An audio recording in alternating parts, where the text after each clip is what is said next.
শম্ভুনাথ সিঙৰ যিটো ব্যাপক কেলেংকাৰী এইটোৰ ন্যায় এইটো মানে তদন্ত হ'ব লাগে, তেওঁক এই আসনৰ পৰা আঁতৰাব লাগে। কাৰণ এতিয়া আৰু কোনো শিক্ষক বিশ্ববিদ্যালয়ৰ শিক্ষক ছাত্ৰ ছাত্ৰী প্ৰশাসনৰ কোনেও শম্ভুনাথ সিঙক কেতিয়াও ভিচি বুলি একচেপ্ট নকৰে, গ্ৰহণ নকৰে। অসমৰ উচ্চ শিক্ষাৰ এখন অগ্ৰণী অনুষ্ঠান বা বিশ্ববিদ্যালয় তেজপুৰ বিশ্ববিদ্যালয়ৰ সাম্প্ৰতিক যিটো পৰিস্থিতি এইটো অত্যন্ত উদ্বেগজনক। আৰু 90টা দিন বিশ্ববিদ্যালয়ৰ উপাচাৰ্যবিহীনভাৱে গোটেই বিদ্যাতনিক ব্যৱস্থাটো পৰিচালনা কৰাটোৱে মই ভাবোঁ যে অতি দুৰ্ভাগ্যজনক কথা। দেশৰ অতি উচ্চ মান বিশিষ্ট বিশ্ববিদ্যালয়বোৰৰ ভিতৰত এইখন বিশ্ববিদ্যালয়। আনকি পৃথিৱীত যিসমূহ সৰু সৰু মানে নন এফিলিয়েটিং যিবোৰ বিশ্ববিদ্যালয় আছে সেইবোৰৰ ভিতৰত যদি গ্ল'বেল ৰেংকিং কৰে তেতিয়া পৃথিৱীৰ 20-25খন বিশ্ববিদ্যালয়ৰ ভিতৰতে এইখনক ধৰা হয়। আৰু শিক্ষা আৰু গৱেষণাৰ মানদণ্ডটো অতি উচ্চমানৰ, এই কথাও বিভিন্ন সময়ত প্ৰমাণ হৈ আহিছে। দেশৰ নাকৰ এছেছমেণ্টতো দেখিব A+ গ্ৰেড লাভ কৰিছে। আৰু বিভিন্ন ধৰণৰ গৱেষণামূলক কাম কাজৰ লগতো ইয়াৰ যিসকল ছাত্ৰ ছাত্ৰী আছে, যিসকল অধ্যাপক অধ্যাপিকা আছে, তেওঁলোকেও বহুত খুব উচ্চ মানসম্পন্ন কামত তেওঁলোক জড়িত। গতিকে এনেকুৱা এখন বিশ্ববিদ্যালয়, যিখন বিশ্ববিদ্যালয় অসমৰ ঐতিহাসিক অসম আন্দোলনৰ পিছত ফলশ্ৰুতিত জন্ম হৈছিল, অসম চুক্তিৰ ফলশ্ৰুতিত জন্ম হোৱা, যাৰ লগত অসমৰ মানুহৰ ত্যাগ আছে, শ্বহীদৰ ত্যাগৰ বিনিময়ত জন্ম হোৱা এখন উচ্চ শিক্ষানুষ্ঠান, আৰু যিখনে সময়ৰ লগে লগে অতি শক্তিশালীভাৱে আগবাঢ়িছে। সমগ্ৰ পৃথিৱীৰ বৌদ্ধিক আৰু বিদ্যাতনিক ক্ষেত্ৰত এক বলিষ্ঠ খোজ আগবঢ়োৱাৰ পাছতো হঠাৎ কেন্দ্ৰীয় চৰকাৰৰ তেওঁলোকৰ যিটো নীতি, তেওঁলোকৰ বিশেষকৈ RSS কৰণেই কওক বা তেওঁলোকৰ বিজেপিৰ লগত জড়িত হৈ থকা মানুহক গুণগত কথাটো নোচোৱাকৈ আৰু খুব এটা নিয়ন্ত্ৰিত কেন্দ্ৰীভূত চিন্তাৰে আমাৰ গোটেই শিক্ষা ব্যৱস্থাটোক তেওঁলোকে যেনেকৈ ছাপ্ৰেছ কৰিব খুজিছে, যেনেকৈ শিক্ষা ব্যৱস্থাটোক নিয়ন্ত্ৰণ কৰিব খুজিছে, এইটো মই ভাবোঁ যে অত্যন্ত দুৰ্ভাগ্যজনক। মুক্ত চিন্তাৰ কাৰণে, ভাল গৱেষণাৰ কাৰণে, ভাল শিক্ষাৰ কাৰণে কেন্দ্ৰীয় চৰকাৰৰ যিসকল পৰিকল্পনাকাৰী আছে, প্ৰধানমন্ত্ৰী এই কথাটো মনত ৰখা দৰকাৰ। এতিয়া উপাচাৰ্যগৰাকীৰ যিবোৰ কাম কাজ সেইবোৰে আচলতে এটা আমি সকলোৱে লজ্জাহে অনুভৱ কৰিছোঁ। বিশ্ববিদ্যালয় এখনৰ উপাচাৰ্যগৰাকীৰ তেওঁলোকৰ যিটো ভিজনেৰী চিন্তা হ'ব লাগে, তাৰ বিপৰীতে এতিয়া বিভিন্ন ধৰণৰ একেবাৰে সৰু কেলেংকাৰী কিছুমানত জড়িত।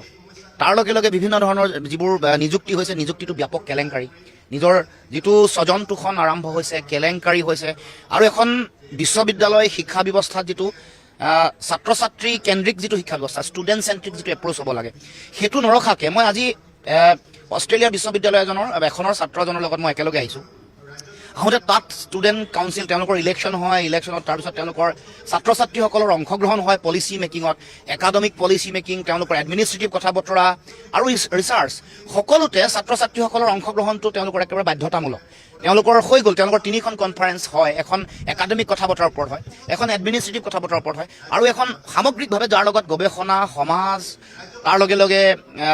শিক্ষা, ৰাজনীতি, টেকনলজি চব কথা যাত এটা ভিজনেৰী কথা, এটা 3খন, তাতে তেওঁলোকে পৰিকল্পনা আৰু ষ্টুডেণ্ট ছাত্ৰ ছাত্ৰীসকলৰ অংশগ্ৰহণটো বাধ্যতামূলক। সেই যিটো চিন্তা, সেই চিন্তাটো অসমত কিয় বা ভাৰতবৰ্ষত কিয় নহয়, ইয়াত জাপি দিব খোজা হৈছে। এইটোতো কোনো ধৰণৰ বৰ্ডিং স্কুল কনচেপ্ট নহয়। ইয়াত যিসকল ছাত্ৰ ছাত্ৰী আছে, যিসকলে গৱেষণা কৰি আছে, শিক্ষা লৈ আছে, তেওঁলোকৰ কাৰণে এটা মুকলি পৰিৱেশ, ইণ্ডিপেণ্ডেণ্ট এটা এনভাইৰনমেণ্ট এটা ক্ৰিয়েট কৰিব লাগে। তাকে নকৰি এতিয়া উপাচাৰ্য এগৰাকীয়ে এটা জাতীয় বিষয় এটা, জুবিনদাৰ মৃত্যুৰ পাছত হোৱা শ্ৰদ্ধাঞ্জলিটো বাধা দি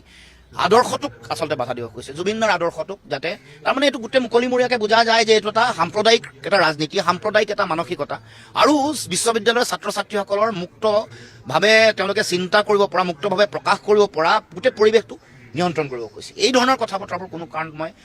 উচিত নহয় বুলি ভাবোঁ। আৰু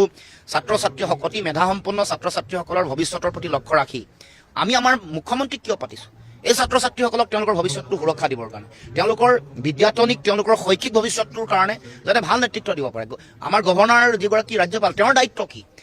আমাৰ মুখ্যমন্ত্ৰী আছে, আমাৰ অসমৰ পৰা গৈ 2গৰাকী কেন্দ্ৰীয় মন্ত্ৰী আছে, এগৰাকী কেবিনেট মন্ত্ৰী, এগৰাকী ৰাজ্যিক মন্ত্ৰী, তেওঁলোকৰ দায়িত্বটো, আমাৰ সাংসদসকলৰ দায়িত্বটো কি? তেওঁলোকৰ দায়িত্ব, আমাৰ বিৰোধী সাংসদসকলৰ দায়িত্ব সকলোৰে একে হোৱা দৰকাৰ যে ছাত্ৰ ছাত্ৰীসকল আজিৰ ছাত্ৰ ছাত্ৰী, কাইলৈ দেশৰ ভৱিষ্যত। গতিকে সেই ছাত্ৰ ছাত্ৰীসকলৰ 3মহীয়া